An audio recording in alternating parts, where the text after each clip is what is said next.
आप में से ऐसे कितने स्टूडेंट हैं जिनको ऐसा लगता है कि वो एक एवरेज स्टूडेंट हैं, और जब वो सीयूटी एग्ज़ाम के बारे में सोचते हैं और उनके माइंड में एक चीज़ निकल के आती है कि मेरे से सीयूटी एग्ज़ाम फर्स्ट टाइम में क्रैक नहीं किया जा सकता, तो बस सिंपली बस आप यहाँ पे मेंशन कर दो। और आप इस पूरी वीडियो को ज़रा ध्यान से देखो, और ये जो मिथ है ना बच्चों आपका, वो इस वीडियो देखने के बाद डेफिनेटली वो आपका दूर हो जाएगा। जी हाँ मेरे बच्चे, मैं बात कर रहा हूँ CUET 2027 एग्जाम के बारे में। From average student to top college, ये प्रिपरेशन, ये जर्नी आपकी क्या क्या किस किस तरीके से होने वाली है, और कौन से वो हर्डल है जो आपको परेशान करेंगे बच्चों, और उन्हें आपको कैसे टैकल करना है, ये सारा सेशन बच्चों खास आपके लिए। I request to all of you, पूरा वॉच कीजिएगा। डेफिनेटली बच्चों आपके फेवर में ही बात की गई है, ध्यान से। सबसे पहले बच्चों बात करते हैं biggest myth about CUT exam को लेकर। बहुत सारे स्टूडेंट जब इस कॉमन यूनिवर्सिटी एंट्रेंस टेस्ट की बात करते हैं तो उनके माइंड में एक ये चीज़ आती है कि चलो कोई बात नहीं, एग्ज़ाम ही तो है, क्रैक कर देंगे। तो सबसे पहले ये एक क्वालिफाइड एग्ज़ाम है एक तरीके से। इसमें कोई पास फेल वाला सिस्टम तो होता नहीं है बच्चों। इसमें जितना अच्छा स्कोर लेके आओगे तो उतना बच्चों आपके हाई चांसेस हो गए टॉप क्लास यूनिवर्सिटी में एडमिशन लेने के। तो एक एंट्रेंस टेस्ट टाइप जैसा हो गया बच्चों, ठीक है। तो सिंपली बच्चों के माइंड में क्या रहता है कि वो बोर्ड एग्जाम्स के बाद, ठीक है, आफ्टर बोर्ड एग्जाम्स के बाद इसकी प्रिपरेशन कर लेंगे और अपना गुड स्कोर लेके आ जाएंगे। बट ऐसा नहीं है। कुछ चीज़ें बच्चों जो बड़ी कॉमन, बड़ी वायरल है, जैसे सबसे पहले अगर हम बात करें, सिर्फ 95% वाले ही दिल्ली यूनिवर्सिटी जैसी टॉप यूनिवर्सिटी में जा सकते हैं। ये सबसे बड़ा मिथ है बच्चों। दूसरा आता है कि इंग्लिश मीडियम के जो स्टूडेंट होते हैं वही सिलेक्शन ले पाते हैं, हिंदी मीडियम या अदर कोई रीजनल लैंग्वेज वाला ऐसा नहीं कर पाता। या फिर इस एग्ज़ाम को अगर क्रैक करना है तो 10 घंटे तो हमें पढ़ने ही पड़ेंगे। तो बच्चों आपको बता देता हूँ, ये सब क्या है, मिथ है। मिथ इतने ज़्यादा है कि बस वायरल हुए पड़े हैं। इट मीन्स कि ऑडियंस के अंदर बहुत ज़्यादा है, मतलब आप स्टूडेंट्स में ये बातें अक्सर चलते रहती है। अब हकीकत क्या है बच्चों, सबसे पहले कि सिर्फ 95% बच्चे ही DU में जा सकते हैं, 95% लाने वाले, ये सबसे बड़ा मिथ है। मैं अभी आपको बताता हूँ।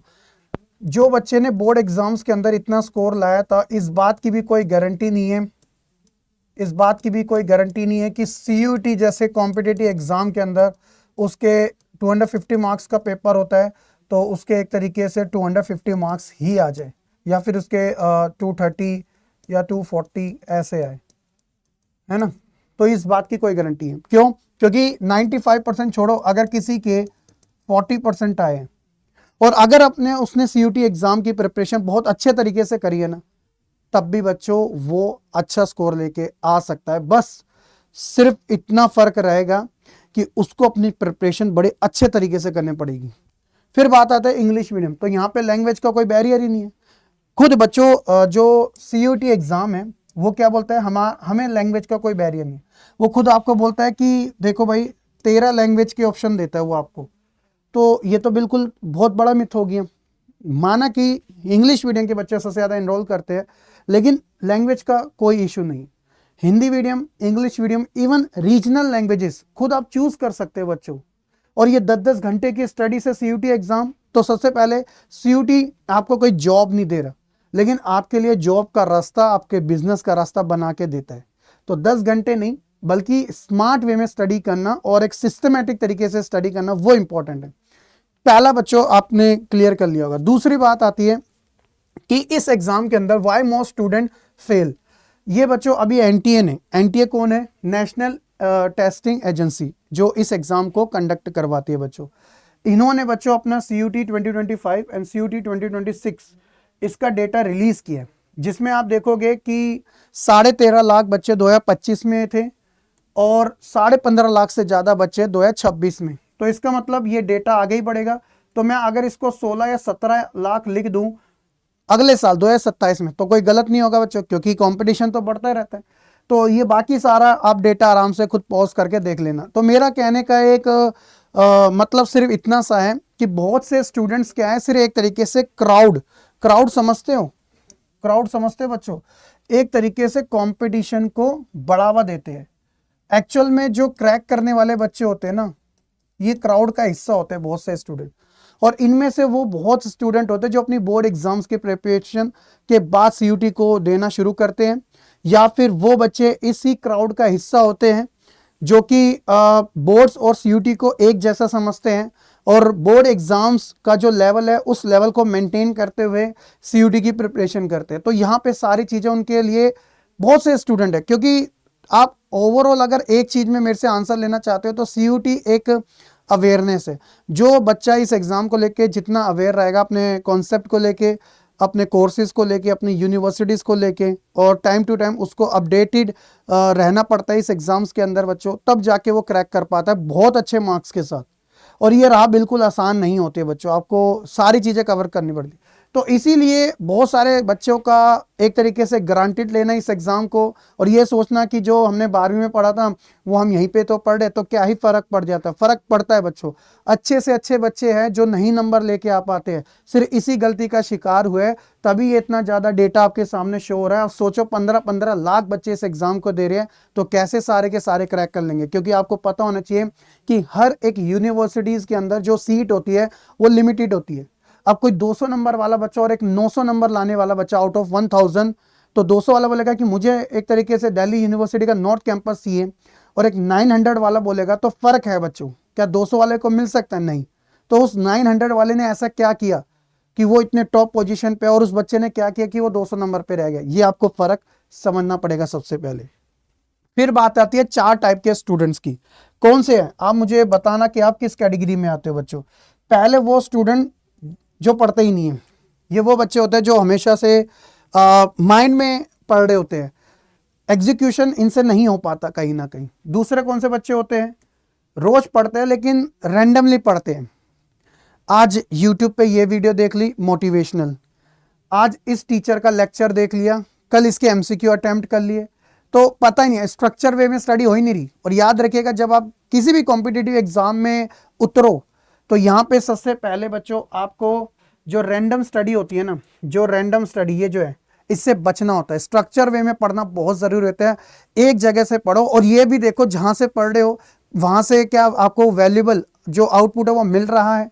जो आपका सीयूटी एग्ज़ाम है, जो कंटेंट आपसे पूछे जा रहा है, क्या उससे मैच कर रहा है? क्योंकि आधे से ज़्यादा बच्चे तो पढ़ते तो है पूरा साल, लेकिन सीयूटी लेवल ये मांग रहा है और उनके लेवल की पढ़ाई ये हो रही है। तो इसलिए सही मेंटोर, सही टीचर, सही चैनल, सही इंस्टीट्यूट का होना भी बहुत ज़्यादा ज़रूरी है, जिनके पास एक्सपर्टीज़ है, जिसके पास एक्सपीरियंस है। कोई बच्चा बोल ले कि यार सर मुझे दिल्ली यूनिवर्सिटी के नॉर्थ कैंपस में इस कॉलेज में एडमिशन लेना है, तो टीचर को पता ही नहीं है कि हाँ हाँ हो जाएगा हो जाएगा। इस कॉलेज में क्या होता है नहीं पता भाई, कोर्स का कॉम्बिनेशन पता ही नहीं, बस उसको पढ़ाना आता है। तो ये भी चीज़ें बहुत मैटर करती है। तो ये जो रैंडम स्टडी होती है ना, बच्चों को बहुत आगे चल के प्रॉब्लम देती है। फिर तीसरे टाइप के बच्चे होते हैं जो पढ़ते हैं और रिवीजन भी करते हैं। ये पॉजिटिव कैटेगरी के बच्चे होते हैं थोड़े, क्योंकि देखो रिपीटेशन की वजह से ही कॉन्सेप्ट की क्लैरिटी आती है। और आपको पता है कि सारा का सारा सीयूईटी एग्जाम जो होता है बच्चों, वो एक तरीके से किसके ऊपर बेस होता है? एमसीक्यू, और इसके अंदर नेगेटिव मार्किंग भी रहती है।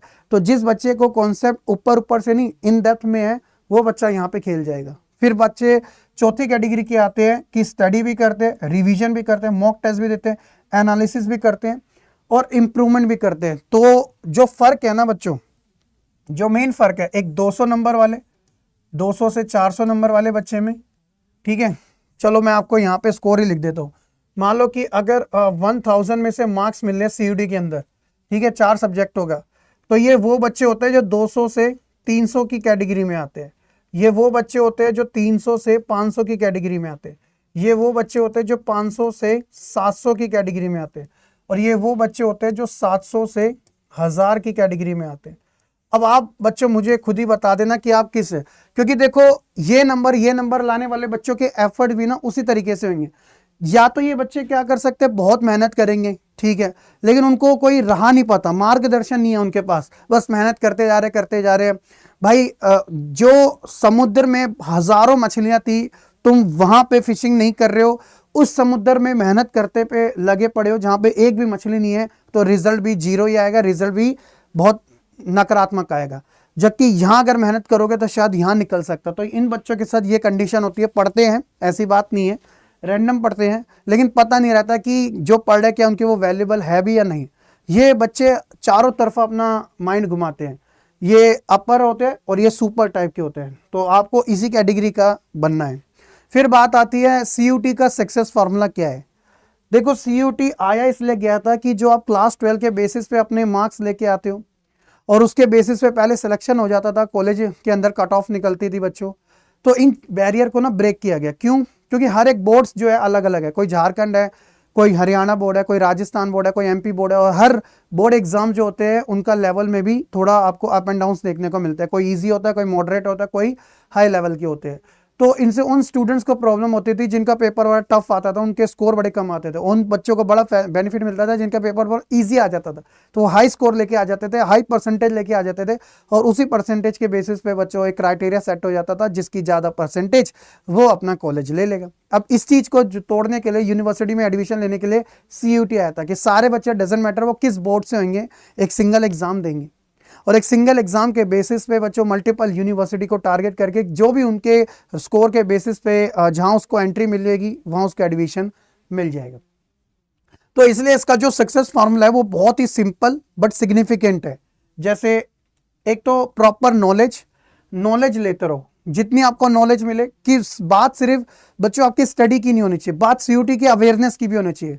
जैसे बहुत से बच्चे देखो, कोर्स जो सब्जेक्ट कॉम्बिनेशन है वो सही नहीं बना पाते। जब सब्जेक्ट कॉम्बिनेशन सही नहीं है तो आप प्रिपरेशन करके क्या खाक कर लोगे? आप दिल्ली यूनिवर्सिटी के अंदर बच्चों एक तरीके से एक लैंग्वेज 3 डोमेन स्पेसिफिक सब्जेक्ट की बात करते हो, और आप सिर्फ 2 की तैयारी करोगे, तो ये प्रिपरेशन आपको कहाँ लेके जाएगी? सो दैट्स वाई सिर्फ अपनी स्टडी नहीं बल्कि ओवरऑल CUT की भी नॉलेज आपके पास होनी चाहिए। इसके अलावा बच्चों अगर आप प्रैक्टिस नहीं कर रहे हो तो माइंड में कितना ही अपने आप को रख लोगे चीज़ों को लॉन्ग टर्म में, तो जब तक प्रैक्टिस नहीं होगी रिजल्ट नहीं आएगा। प्रैक्टिस के साथ साथ रिवीजन करना, क्योंकि देखो प्रैक्टिस कर ली भूल जाओगे आगे चल के, तो माइंड में चीज़ें स्टोर भी तो करनी है, तो उसके लिए रिवीजन ज़रूरी है।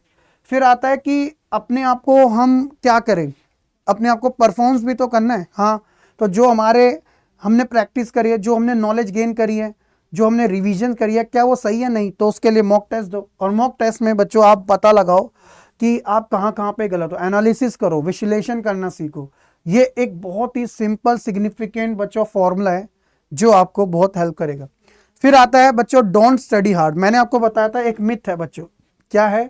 10 घंटे की स्टडी एक तरीके का मिथ होता है, क्योंकि ये आपका वो एग्जाम है जो आप अगर थोड़ा स्ट्रेटेजिक वे में कवर करोगे तो वो क्रैक किया जा सकता है अच्छे स्कोर के साथ, जहां पे आपके हाई चांसेस हो जाएंगे एडमिशंस के। तो ये 10 घंटे की स्टडी करने की जगह बच्चों आप 3 घंटे का फोकस स्टडी कर सकते हो, जिसमें बच्चों 45 मिनट्स की रिवीजन, ठीक है, 30 क्वेश्चन की प्रैक्टिस, और मिस्टेक की एक नोटबुक बनाना आपको आनी चाहिए कि कहाँ कहाँ आप गलती कर रहे हो और किस तरीके से कर रहे हो, उनको देखो, समझो, जानो, और उसके ऊपर काम करना शुरू करो। फिर उसके बाद आती है स्टूडेंट के पिरामिड क्या होते हैं। अगर आपको ये सारी चीज़ों को एग्जीक्यूशन में लेके आना है तो ये पिरामिड है बच्चों। सबसे पहले वीडियोस देखो, नोट्स बनाओ, रिवाइज करो, क्वेश्चंस की प्रैक्टिस करो, मॉक टेस्ट दो, और जो भी गलती है उसको एनालिसिस करो। ये पिरामिड में बच्चों आपको सक्सेस देके ही रहेगा, मैं आपको गारंटी दे रहा हूँ। फिर बात आती है बिगेस्ट एनिमी कौन है। अक्सर हम देखो, स्टूडेंट छोड़ो, हर इंसान की फितरत होती है, वो अपना जो ब्लेम है, खुद का ब्लेम, वो दूसरों पे टालना बहुत अच्छे से जानते हैं, और हमेशा से हालातों से बचता रहता है। स्टूडेंट्स भी ऐसा करते हैं कि काश मैंने अगर तो मैं इतने नंबर लेके आया हूँ, 250 में से मेरे 180 आया, सोचो अगर मैं 10 घंटे पढ़ लेता ना और लास्ट के 1 महीने में, तो यही 180 नंबर मेरे 240 हो जाते। तो वो काश वाली चीजें ना नहीं रहनी चाहिए आपके साथ। असली जो दुश्मन है ना बिगेस्ट एनिमी, वो कौन होता है? चीजों को टालने वाला। जी हाँ बच्चों, देखो, एनटीए को आपसे कोई भी ऐसी दुश्मनी नहीं है, ना ही बच्चों कंपटीशन से, क्योंकि हर कंपटीशन में इन्वॉल्व हुआ बच्चा वो यही सोचता है कि उसके लिए तो एक सीट है और उसका एक कॉलेज है, डजंट मैटर कि उसके आमने सामने कौन खड़ा है। तो कंपटीशन भी तुम्हारा असली एनिमी नहीं है, और ना ही असली एनिमी है तुम्हारी वो डिफिकल्ट क्वेश्चंस। तो सर फिर क्या है? असली जो एनिमी है ना वो है कंसिस्टेंसी, जो आप हमेशा से ब्रेक कर देते हो। कैसे? जैसे 1 2 3, इस दिन पढ़े 3 घंटे, इस दिन पढ़ लिए 3 घंटे, अब इस दिन पढ़ लिया 1 घंटा, चौथे दिन नॉट अप्लाई, पांचवें दिन नॉट अप्लाई, छठे दिन 8 घंटे पढ़ लिए। ये जो आपने शेड्यूल बना रखा है ना उल्टा सीधा फ्लेक्सिबल, एक होता है फ्लेक्सिबल बट पॉजिटिव वे में, एक होता है प्रोक्रेस्टिनेशन वाला। तो आपको ये फर्क समझना पड़ेगा बच्चों कि consistency is the main power अगर आप इसको फॉलो करते हो। क्योंकि देखो जिस तरीके से आप सुबह उठते हो ना बच्चों, तो उसी तरीके से कंसिस्टेंसी आपको मेंटेन करके चलनी, क्योंकि ये एग्जाम एक सिस्टमेटिक स्ट्रेटेजिक वे में कवर करने वाला है। ऐसे नहीं कि हो हल्ला करके आप इसे कवर कर दोगे, ये बिल्कुल गलत अप्रोच है। तो असली दुश्मन किसी को मत मानो, सिर्फ कंसिस्टेंसी का मानो जो आपकी बार बार ब्रेक हो जाती है। आज 3 दिन पढ़ लिया, फिर 4 दिन गैप कर दिया, फिर 10 दिन पढ़ लिया, फिर पढ़ा ही नहीं, फिर एग्जाम टाइम में पढ़ा। ये बहुत खराब चीज होती है बच्चों। बात आती है हर स्टूडेंट्स के पास ये 5 वेपन्स होना जरूरी है। जब बच्चों अगर आप अपने आप को सुपीरियर मानना चाहते हो या दिखना चाहते हो या फिर बनना चाहते हो, तो एटलीस्ट इन चीज़ों को तो आपको कवर करके रखना है। जो एनसीईआरटी बच्चों यानी कि national counselling educational research and training, ये जो बुक है बच्चों line by line only for 12th class की इनफ है बच्चों, क्योंकि सारा इसी में से आता है, स्पेशली डोमेन के अंदर। ठीक है, फिर बच्चों अगर आप कोई भी स्ट्रीम से हो, अगर आप नोट्स नहीं बनाते हो तो प्रॉब्लम होगी। पीवाई की क्वेश्चन आपको एक तरीके से लेवल बताएंगे कि आपकी प्रिपरेशन किस लेवल की, और मॉक टेस्ट बच्चों एक तरीके से आपको हकीकत दिखाएंगे, और एरर नोटबुक बच्चों आपको आपकी गलतियों के ऊपर काम करने के लिए हेल्प करेंगे। इन सब चीज़ों के अंदर बच्चों अब बात आती है एवरेज और स्मार्ट स्टूडेंट्स की, कि एवरेज और स्मार्ट स्टूडेंट किस तरीके से बच्चों उनमें हमें फ़र्क देखने को मिलता है। जैसे एक एवरेज स्टूडेंट की बात करें, ठीक है, तो वो क्या करता है, 5 लेक्चर को देखेगा, ब्यूटीफुल से नोट्स बनाएगा और सब कुछ पढ़ेगा, और मॉक टेस्ट भी देगा और स्टडी करेगा जब वो मोटिवेटेड होगा। क्यों? क्योंकि आज किसी ने मेरी ईगो हर्ट कर दी, अब देखो मैं कैसे कुछ करके दिखाता हूँ। ये एक एवरेज स्टूडेंट की पहचान होती है। उसे लगता है कि वो बहुत अच्छा है, वो सही कर रहा है, तो शायद कुछ ना कुछ कमी है, और वो कमी पूरा करने का काम करता है एक स्मार्ट टाइप का स्टूडेंट। रिवाइज करता है एक लेक्चर को 3 बार, क्योंकि आपको भी पता है कि आपका सिलेबस बहुत लिमिटेड सा है, तो ये 10-10 12-12 घंटे की पढ़ाई करने की जरूरत नहीं है बच्चों। पूरे साल आप 12th क्लास अच्छे से कवर करते हो, तो नॉलेज तो आपके माइंड में है, बस उसको फिल्टर करना है, और कॉन्सेप्ट की क्लैरिटी अच्छे तरीके से होनी चाहिए, मुंह जबानी आपके पास होनी चाहिए। तो एक लेक्चर 10-10 लेक्चर देखने से अच्छा एक लेक्चर को 3 बार टाइम दो। पहली बार बच्चों पूरा पढ़ो, स्कैन करो उसे, दूसरी बार में इसके छोटे छोटे पार्ट्स करो, तीसरी बार में बच्चों उसके बारे में चर्चा करने लग जाओ। यहां से बच्चों आपकी वो स्ट्रेंथ बनती है।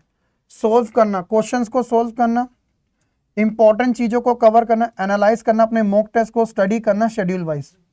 कोई 10-10 12-12 घंटे की स्टडी करने की जरूरत नहीं है। 1 घंटा पढ़ लिया सुबह, 2 घंटे पढ़ लिया दोपहर को, 1 घंटा पढ़ लिया शाम को, दिल फिर भी खुश रहेगा, मैं आपको गारंटी दे रहा हूँ। आप अपना के तो देखो, ये वीडियो सिर्फ देखने के लिए नहीं बना रहा, इंप्लीमेंट करने के लिए बना रहा हूँ। ठीक है, अगर आप ये 1% का रूल फॉलो कर लेते हो ना, आपका कल्याण निश्चित है।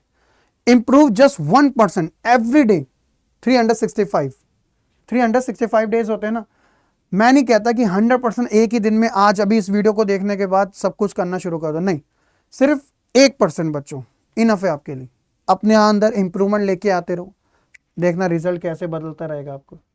अब इसमें बात आती है बच्चों, मेरा आपसे क्या प्रॉमिस रहेगा, मैं आपका बच्चों एक तरीके से कैसे और किस वे में हेल्प कर सकता हूं। देखो, I want teach only chapter, मेरा काम ये नहीं कि मैं सिर्फ चैप्टर पढ़ाऊं, चैप्टर तो हर कोई पढ़ा रहा है, मैं आपके लिए कैसे इम्पैक्ट क्रिएट कर सकता हूं बच्चों। तो सबसे पहले आपको अंडरस्टैंडिंग देना मैप्स की, मतलब एग्जाम पैटर्न्स की, और आपको एक स्मार्ट स्ट्रेटजी आपके साथ शेयर करना, आपको एक तरीके से टाइम मैनेजमेंट स्किल्स के बारे में सिखाना, पीवाईक्यू के लॉजिक किस तरीके से पीवाईक्यू आपको अटेम्प्ट करने, और रैंक इंप्रूव आप कैसे कर सकते हो। ये सारी चीज़ें बच्चों मैं आपको ज़रूर प्रोवाइड करवाऊंगा, और अब ये मैं करवाऊंगा कैसे वो भी आप देख लीजिएगा बच्चों। सो सिंपली बच्चों, मेरे पास एक वो सब्जेक्ट है जो आप किसी भी स्ट्रीम से रिलेटेड हो, वो बच्चों आपके काम ही आने वाले हैं, जो कि है GAT, general aptitude test. 3 section होते हैं उसमें, क्वांट्स, रीजनिंग और जीके के अंदर बच्चों करंट अफेयर और स्टैटिक जीके कवर करनी पड़ती है। फिर चाहे बच्चों आप PCM से हो, फिर चाहे बच्चों आप PCB के हो, फिर आप कॉमर्स के हो या फिर आर्ट्स के हो, सब में कॉमन रहेगा। तो ये बच्चों हमारा एक महापैक है, जिसमें अगर आपको एनरोल करना है तो आप कर सकते हो बच्चों। ऑप्शंस ये हाँ और ना में मत सोचा करो। अगर डेडिकेशन है और रैंडम स्टडी से बचना चाहते हो बच्चों, तो फोकस के साथ आप हमारे इन बैचेस में एनरोल कर लीजिएगा, दैट्स इनफ। और कभी भी मन करे बच्चों, जो भी अगर आपको एक्स्ट्रा डिस्काउंट की नीड हुआ करेगी, कोई दिक्कत नहीं, आप बस सिंपली इस कोड का यूज कर देना, आपका काम खत्म। जो भी आपको कोर्स में एनरोल करना है, किसी भी कंट्रोल, कभी भी कोई भी हो, एक कॉमन कोड बच्चों आप यूज करो और सभी में आपको हेल्प मिलेगी, गारंटेड। इससे मुझे पता रहेगा कि बच्चों ने एक तरीके से एनरोल किया है। अगर उनको गाइडेंस की नीड होगी, मेंटोरशिप की होगी, मैं आपको प्रोवाइड करूंगा सारी चीज़ों की। आप कोई भी यूनिवर्सिटी के बारे में पूछो, दिल्ली यूनिवर्सिटी के बारे में, इलाहाबाद यूनिवर्सिटी के बारे में, बनारस हिंदू के बारे में, जवाहरलाल नेहरू के बारे में, जामिया के बारे में, एएमयू के बारे में, जो आपको पूछना है वो पूछो। जितने इन डेप्थ में पूछना है उतना इन डेप्थ में पूछो, मैं आपको मेंटोरशिप दूंगा। ठीक है not, I am also pass out from university of Delhi, ARSD college, don't worry. ठीक है। और इसके अलावा बच्चों, अगर आपको कोई कनेक्टिविटी, कोई डाउट है, अगर आप मुझे रीच आउट करना चाहते हो, तो हेयर इज माई ऑफिशियल बच्चों email ID khan.shahrukh@247.com, that's it. बस जस्ट मुझे मेल कीजिएगा, इनफ। उम्मीद है कि बच्चों आपको ये जो वीडियो है वो बहुत पसंद आई होगी। और सिर्फ पसंद नहीं बच्चों, आपको इम्प्लीमेंट करना है। आपको जो बताया उन चीज़ों के ऊपर इम्प्लीमेंट करना है बच्चों।